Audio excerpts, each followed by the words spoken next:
இன்றைக்கு ஆளுநர் திரு ரவி அவர்கள் பேசும்போது குறிப்பிட்டு பேசுறார். அவர் தமிழ் கத்துக்கிறாராம், தமிழ் கத்துக்க முயற்சி எடுத்துக்கிட்டு இருக்கிறாராம். நீங்க தமிழ் கத்துக்கணும்னு முயற்சி பண்றீங்களே, அதுக்கு தமிழ்நாடு போராடினது தான் முக்கியமான காரணம். அன்னைக்கு தமிழ்நாடு போராடாம இருந்திருந்தா ஆளுநர் ரவி அவர்கள் இன்னைக்கு தமிழ்ல பேசியிருக்க மாட்டார், நாமெல்லாம் ஹிந்தியில பேசிட்டு இருந்திருப்போம். இன்னைக்கு இந்தி திணிப்புக்கு எதிரான உணர்ச்சியை இந்தியாவிலேயே தமிழ்நாட்டில் முதலாக உருவாக்கியவர் தான் தந்தை பெரியார் அவர்கள். 1937 தந்தை பெரியார் தான் இந்தி திணிப்புக்கு எதிரான முதல் போராட்டத்தை தமிழ்நாட்டில் தொடங்கி வச்சார்.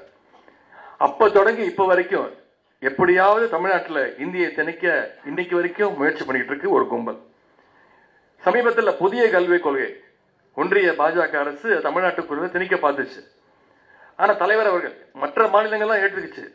தமிழ்நாட்டு முதலமைச்சர் வரையும் தமிழ்நாட்டு முதலமைச்சர் மட்டும் அதற்கு குறுக்க நின்றார். ஏன்? புதிய கல்விக் கொள்கை ஏற்றுக்கிட்டா நீங்க தமிழ்நாட்டுக்குள்ள எப்படியாவது குறுக்கு வழியில இந்தி திணிப்பை மீண்டும் ஆரம்பிச்சிருவீங்க, இந்தியை மட்டுமல்ல சமஸ்கிருதத்தையும் கூட சேர்த்து கொண்டு வந்துடுவீங்க அப்படின்னு தமிழ்நாட்டு முதலமைச்சர் அதுக்கு எதிர்ப்பு தெரிவித்தார்.